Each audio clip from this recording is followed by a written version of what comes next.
नमस्कार दोस्तों, स्वागत है एक बार फिर से आज की बड़ी और ताजा खबरों में। आपको बता दें कि संजय राउत ने कर दिया बड़ा ऐलान, राहुल गांधी को बताया विपक्ष का प्रधानमंत्री उम्मीदवार। वहीं जम्मू कश्मीर में नई ईवीएम मशीन से होगा मतदान, राजनीतिक दलों को डेमो देगा चुनाव आयोग। वहीं शशि थरूर ने कर दिया बड़ा ऐलान, बोले बीजेपी के लिए 2019 की लोकसभा जीत दोहराना असंभव। वहीं ओवैसी को कांग्रेस नेता ने दे डाली चुनौती, बोले जो नफरत के व्यापारी हैं उन्हें बहुत दिक्कत है, हम उनका इलाज कर देंगे। वहीं ग्वालियर में विपक्ष पर जमकर बरसे गृह मंत्री नरोत्तम मिश्रा, बोले भाजपा करेगी क्लीन स्वीप और कांग्रेस होगी बेहाल। उधर सीबीआई रेड से भड़क गई आम आदमी पार्टी, कहा मोदी और बीजेपी जितने भी हमले कर लें लेकिन दिल्ली का काम रुकने वाला नहीं है। वहीं आदित्य ठाकरे ने कर दिया बड़ा दावा, बोले अगले 2 महीने में गिर जाएगी गठबंधन सरकार। और भी बड़ी खबरों को जानने के लिए वीडियो के अंत तक बने रहिए हमारे साथ। बस आपसे निवेदन है, कृपया वीडियो को लाइक कर दें, चैनल को सब्सक्राइब कर लें और घंटी बटन भी दबा दें। वही पहली बड़ी खबर, संजय राउत ने कर दिया बड़ा ऐलान, राहुल गांधी को बताया विपक्ष का प्रधानमंत्री उम्मीदवार। आपको बता दें कि साल 2024 के लोकसभा चुनाव में एक तरफ पीएम नरेंद्र मोदी के नेतृत्व में बीजेपी तो दूसरी तरफ विपक्ष एकजुट होने का प्रयास कर रहा है। इसको लेकर हाल ही में बिहार के मुख्यमंत्री नीतीश कुमार और तेलंगाना के मुख्यमंत्री केसीआर ने भी प्रयास किए हैं। इन सब के बीच अब सवाल यह है कि आम चुनाव में विपक्ष का चेहरा कौन होगा। इसको लेकर संजय राउत ने एबीपी न्यूज के खास शो प्रेस कॉन्फ्रेंस में जवाब दिया है। साल 2024 के लोकसभा चुनाव में विपक्ष का चेहरा कौन होगा, क्या उद्धव ठाकरे, ममता बनर्जी या फिर राहुल गांधी चेहरा होंगे। इस सवाल पर संजय राउत ने कहा कि उद्धव ठाकरे तो देश में महाराष्ट्र में सरकार बनाने के बाद चेहरा बने हैं, लेकिन राहुल गांधी के नेतृत्व में चल रही भारत जोड़ो यात्रा को जो अभी समर्थन मिल रहा है उससे यह मानना पड़ेगा कि राहुल गांधी इस समय वो चेहरा बन गए हैं। कांग्रेस को शिवसेना की जरूरत नहीं वाले एक नेता की टिप्पणी पर संजय राउत ने कहा कि ऐसा नहीं है। महाराष्ट्र में महाविकास आघाड़ी की सरकार शरद पवार की एनसीपी, कांग्रेस और शिवसेना को मिलाकर बनी है। कांग्रेस बड़ी पार्टी है, ऐसे में कांग्रेस मजबूत नहीं होगी तो विपक्ष भी मजबूत नहीं होगा। संजय राउत ने बताया कि आज कई क्षेत्रीय दल कांग्रेस का स्पेस लेने में लगे हैं, लेकिन हमें बीजेपी का स्पेस लेना चाहिए। उन्होंने दावा किया है कि अखिलेश यादव की पार्टी समाजवादी पार्टी हो या फिर तेलंगाना में केसीआर की पार्टी हो, वो कांग्रेस का स्पेस खाने में लगी है। उन्होंने कहा कि प्रधानमंत्री नरेंद्र मोदी के कारण ही बीजेपी आज पूरे देश में है। संजय राउत ने ऐलान कर दिया है कि 2024 में विपक्ष की तरफ से राहुल गांधी ही प्रधानमंत्री उम्मीदवार होंगे। और ये बड़ी खबर, जम्मू कश्मीर में नई ईवीएम मशीन से होगा मतदान, राजनीतिक दलों को डेमो देगा चुनाव आयोग। ये आपको बता दें कि जम्मू कश्मीर में जल्द ही चुनाव कराए जाने के संकेतों के बीच चुनाव आयोग ने सभी पार्टियों को सोमवार को विज्ञान भवन में आमंत्रित किया है, जहां उनके बीच में नई वोटिंग मशीन यानी नई ईवीएम मशीन का तकनीकी प्रदर्शन किया जाएगा। नई ईवीएम मशीन प्रवासियों को मतदान केंद्र पर पहुंचे बिना वोट डालने में सक्षम बनाएगी, जिसे घाटी में चुनाव कराने की दिशा में एक महत्वपूर्ण कदम के रूप में देखा जा रहा है। आपको बता दें कि चुनाव आयोग ने इस बैठक या फिर ईवीएम की प्रदर्शनी को अभी तक विधानसभा चुनाव से नहीं जोड़ा है। इन प्रदर्शनी के लिए पीडीपी और नेशनल कॉन्फ्रेंस को भी न्योता भेजा जा चुका है। ऐसे में केंद्र सरकार के लिए यह देखना महत्वपूर्ण होगा कि सोमवार को कौन कौन सी पार्टियां आती हैं। जम्मू और कश्मीर की अंतिम मतदाता सूची 25 नवंबर को प्रकाशित हुई थी, जिससे चुनावों का मार्ग प्रशस्त हुआ। धारा 370 के प्रावधानों को निरस्त करने और 2019 में जम्मू कश्मीर को 2 केंद्र शासित प्रदेशों में विभाजित करने के बाद से प्रदेश में पहला चुनाव होगा। वर्ष 2018 में भाजपा द्वारा महबूबा मुफ्ती के नेतृत्व वाली गठबंधन सरकार से समर्थन वापस लेने के बाद से जम्मू कश्मीर में विधानसभा चुनाव नहीं हुए हैं। प्रदेश में आमतौर पर महीने भर का चुनाव कार्यक्रम होता रहा है। यहां स्वतंत्र और निष्पक्ष चुनाव सुनिश्चित करने और शांति व्यवस्था बनाए रखने के लिए यहां केंद्र सशस्त्र पुलिस बलों के हजारों कर्मियों को तैनात किया जाता है। यहां करीब 3 साल के अंतराल के बाद मतदाता सूची का पुनरीक्षण किया गया। इससे पहले यह 1 जनवरी 2019 को अंतिम बार किया था। अनुच्छेद 370 के प्रावधानों को निरस्त करने के बाद मतदाता सूची को अपडेट नहीं किया जा सका। हालांकि बाद में परिसीमन अभ्यास के बाद निर्वाचन क्षेत्रों को फिर से तैयार किया गया। इस परिसीमन के बाद पाकिस्तान अधिकृत कश्मीर को आवंटित सीटों को छोड़कर विधानसभा सीटों की संख्या 83 से बढ़ाकर 90 कर दी गई है। आपको बता दें कि माना जा रहा है कि इसी वर्ष जम्मू कश्मीर में चुनाव कराए जाएंगे और जम्मू कश्मीर में नई ईवीएम मशीन से चुनाव होंगे, जिसके लिए चुनाव आयोग ने डेमो के लिए सभी पार्टियों को निमंत्रण दिया है। अगली बड़ी खबर, कांग्रेस नेता शशि थरूर ने कर दिया बड़ा ऐलान। बोले बीजेपी के लिए 2019 की लोकसभा जीत दोहरा पाना असंभव। ये आपको बता दें कि कांग्रेस के वरिष्ठ नेता शशि थरूर ने कहा कि 2024 के लोकसभा चुनाव में भारतीय जनता पार्टी के लिए 2019 की तरह जीत हासिल करना नामुमकिन होगा। शशि थरूर ने यह भी दावा किया है कि सत्तारूढ़ पार्टी लोकसभा चुनाव में 50 सीटें हार सकती है। उन्होंने कहा कि अगर आप देखें कि भाजपा ने 2019 में कितना अच्छा प्रदर्शन किया, उनके पास में हरियाणा, गुजरात और राजस्थान में लगभग सभी सीटें थीं, बंगाल में 18 सीटें थीं। शशि थरूर ने महोत्सव में एक सत्र को संबोधित करते हुए कहा कि अब वैसे परिणाम दोहरा पाना बीजेपी के लिए नामुमकिन होगा और यह भी संभव है कि भाजपा 2024 के चुनाव में बहुमत हासिल ना कर पाए। अगली बड़ी खबर, कांग्रेस नेता पवन खेड़ा ने असदुद्दीन ओवैसी पर बोला जबरदस्त हमला। बोले जो नफरत के व्यापारी हैं उन्हें बहुत दिक्कत है, आइए हम आपका इलाज करा देंगे। ये आपको बता दें कि एआईएमआईएम के प्रमुख असदुद्दीन ओवैसी के राहुल गांधी पर किए गए कटाक्ष को लेकर कांग्रेस ने पलटवार किया है। 50 वर्षीय राहुल गांधी को सर्दी न लगने की बात पर असदुद्दीन ओवैसी ने तंज कसा था। इसके बाद कांग्रेस नेता पवन खेड़ा ने कहा कि राहुल गांधी से उन लोगों को बड़ी प्रॉब्लम है जो नफरत के व्यापारी हैं। पवन खेड़ा ने असदुद्दीन ओवैसी का नाम लेकर उन्हें आड़े हाथों ले लिया। पवन खेड़ा ने कहा कि देखिए ओवैसी साहब को ये बड़ी दुखी हैं, ऐसा लग रहा है कि इनका बहुत नुकसान हो गया है। पवन खेड़ा ने कहा कि आइए हम आपका इलाज करा देंगे, हो सकता है हैदराबाद में आपका इलाज नहीं हो रहा हो तो हम दिल्ली में इलाज करा देंगे, जयपुर में करा देंगे, क्योंकि जयपुर में हमारी बहुत अच्छी स्कीम चल रही है। आपको बता दें कि पवन खेड़ा ने असदुद्दीन ओवैसी को आड़े हाथों ले लिया। उन्होंने कहा कि राहुल गांधी से उन लोगों को बड़ी प्रॉब्लम है जो नफरत के व्यापारी हैं।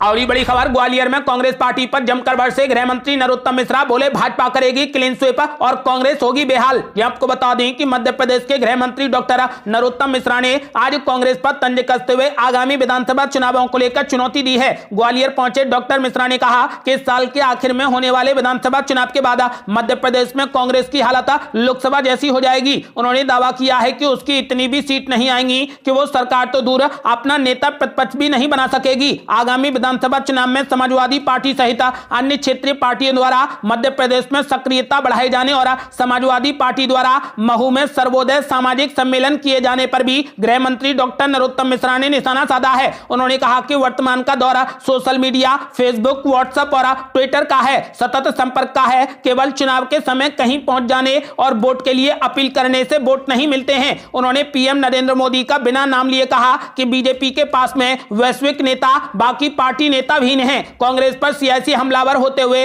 नरोत्तम मिश्रा ने कहा कि कांग्रेस जिस तरीके से लोकसभा चुनावों में नेता प्रतिपक्ष नहीं बना पाई, उसी तरीके से इस बार विधानसभा चुनाव परिणाम के बाद मध्य प्रदेश में भी कोई दल नेता प्रतिपक्ष नहीं बना पाएगा। कांग्रेस का राज्य से सफाया हो जाएगा। भाजपा की जीत का दावा करते हुए उन्होंने कहा कि मध्य प्रदेश की भाजपा सरकार सबका हित कर रही है, सबका साथ सबका विकास के मूल मंत्र पर चल रही है। उन्होंने ऐलान कर दिया है कि आगामी चुनावों में बीजेपी क्लीन स्वीप करेगी।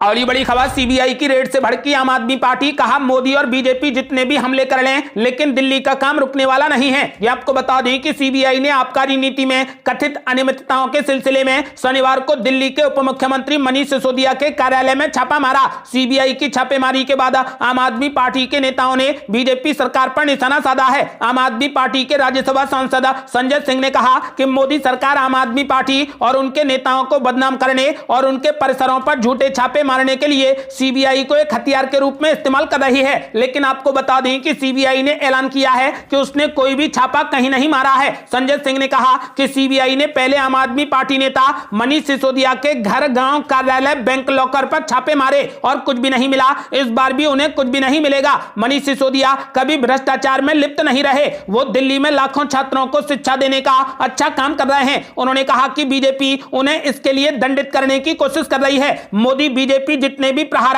अरविंद केजरीवाल और उनके मंत्रियों पर कर लें लेकिन दिल्ली का काम रुकने वाला नहीं है। संजय सिंह ने कहा कि छापे मार लो, मिलेगा कुछ भी नहीं, क्योंकि उन्होंने कोई भी भ्रष्टाचार नहीं किया। सीबीआई रेड पर आम आदमी पार्टी ने कहा कि फिर एक बार मोदी जी की सीबीआई मनीष सिसोदिया के दफ्तर पहुंची, लेकिन उन्होंने अभी यह नहीं बताया कि पिछली रेड में क्या मिला था, क्योंकि घर, ऑफिस, बैंक लॉकर और मनीष सिसोदिया के गांव तक की छानबीन करने के बाद उन्हें सिर्फ एक झुंझुना मिला था। आम आदमी पार्टी ने कहा कि इस बार भी उन्हें सिर्फ झुंझुना ही मिलेगा।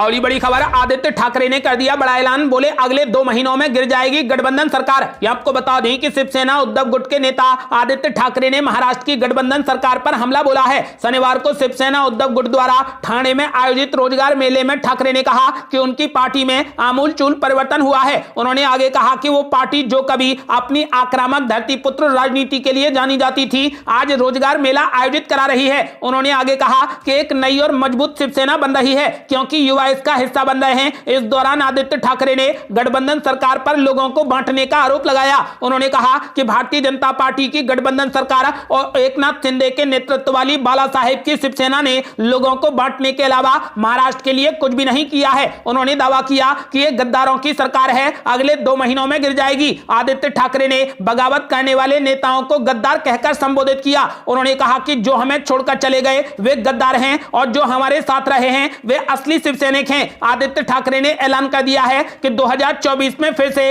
हम लोकसभा चुनाव जीतेंगे।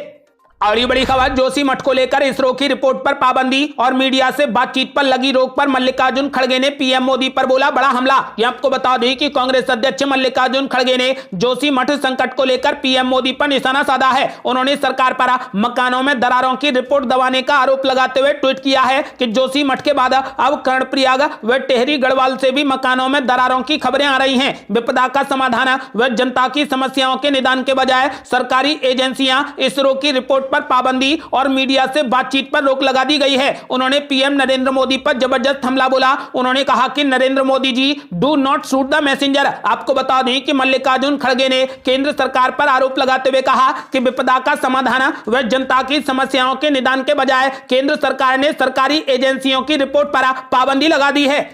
और ये बड़ी खबर, गुरुग्राम में धरती से आसमान तक सुरक्षा का कड़ा पहरा, 26 जनवरी तक ड्रोन और पतंग पर लगाई गई पाबंदी, धारा 144 लागू। ये आपको बता दें कि गुरुग्राम में गणतंत्र दिवस को लेकर जिला प्रशासन ने तैयारियां शुरू कर दी हैं। लिहाजा धरती से लेकर आसमान तक सुरक्षा का कड़ा पहरा रहेगा। इसे लेकर डिस्ट्रिक्ट एडमिनिस्ट्रेशन ने धारा 144 लागू कर दी है। इसके साथ ही अन्य पाबंदियां भी लगा दी हैं। समाचार एजेंसी पीटीआई के मुताबिक गुरुग्राम के जिलाधिकारी और उपायुक्त निशांत कुमार यादव ने आदेश जारी किए हैं। इसमें कहा गया है कि ड्रोन, माइक्रोलाइट विमान, ग्लाइडर, गर्म हवा के गुब्बारे, पतंग और चीनी माइक्रोलाइट उड़ाने पर 26 जनवरी तक प्रतिबंध रहेगा। गणतंत्र दिवस के अवसर पर असामाजिक तत्वों की गतिविधियों पर अंकुश लगाने के लिए सुरक्षा कारणों से आदेश जारी किए गए हैं। जिला प्रशासन ने इन बयान में कहा है कि आदेशों की अवहेलना करने वालों के खिलाफ भारतीय दंड संहिता की धारा 188 के तहत कार्रवाई की जाएगी। आपको बता दें कि फिलहाल इसे लेकर डिस्ट्रिक्ट एडमिनिस्ट्रेशन ने धारा 144 लागू कर दी है। और ये बड़ी खबर, बिहार के शिक्षा मंत्री चंद्रशेखर पर एफआईआर दर्ज करने के लिए कांग्रेस नेता आचार्य प्रमोद कृष्णम ने डीजीपी को लिखा पत्र। ये आपको बता दें कि बिहार के शिक्षा मंत्री चंद्रशेखर के रामचरितमानस पर विवादित बयान ने सियासी हवा को गर्म कर दिया है। आपको बता दें कि बिहार के शिक्षा मंत्री चंद्रशेखर ने रामचरितमानस को नफरत फैलाने वाला ग्रंथ बताया। उनके इस बयान की हर तरफ आलोचना हो रही है। वहीं जेडीयू और आरजेडी ने भी उनके इस बयान से पल्ला झाड़ते हुए खुद को अलग कर लिया है। इस बीच अब कांग्रेस ने भी चंद्रशेखर पर निशाना साधते हुए पुलिस से केस दर्ज करने की मांग की है। दरअसल कांग्रेस नेता आचार्य प्रमोद कृष्णम ने शिक्षा मंत्री चंद्रशेखर यादव पर एफआईआर दर्ज करने के लिए उत्तर प्रदेश के डीजीपी को प्रार्थना पत्र लिखा है, जिसमें उन्होंने मंत्री पर रामचरितमानस पर विवादित बयान देकर धार्मिक भावनाओं को ठेस पहुंचाने का आरोप लगाया है। अगली बड़ी खबर, शरद यादव पंचतत्व में हुए विलीन, गार्ड ऑफ ऑनर के साथ हुआ अंतिम संस्कार। यह आपको बता दें कि पूर्व केंद्रीय मंत्री और जेडीयू के पूर्व अध्यक्ष शरद यादव पंचतत्व में विलीन हो गए। नर्मदापुरम जिले के माखन नगर में स्थित उनके पैतृक गांव आंख मऊ में शनिवार को उनका अंतिम संस्कार किया गया। शरद यादव को उनकी बेटी शुभांगिनी और बेटे शांतनु ने मुखाग्नि दी। इससे पहले उन्हें पुलिस ने गार्ड ऑफ ऑनर दिया। आपको बता दें कि दिल्ली में चार्टर्ड विमान के जरिए शरद यादव के पार्थिव देह को भोपाल लाया गया, जहां पर मध्य प्रदेश के मुख्यमंत्री शिवराज सिंह चौहान, भाजपा प्रदेशाध्यक्ष वीडी शर्मा और पूर्व मुख्यमंत्री दिग्विजय सिंह ने श्रद्धांजलि दी। आपको बता दें कि फिलहाल शरद यादव का अंतिम संस्कार कर दिया गया है।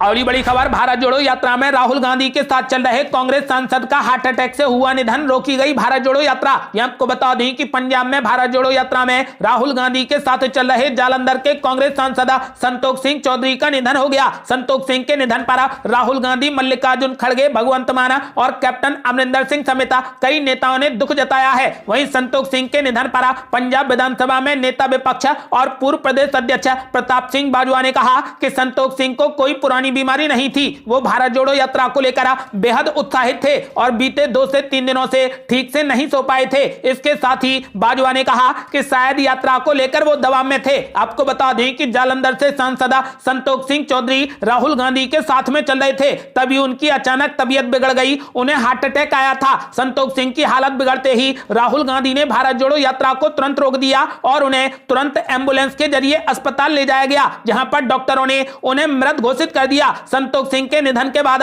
राहुल गांधी ने भारत जोड़ो यात्रा के लिए 1 दिन के लिए स्थगित कर दिया।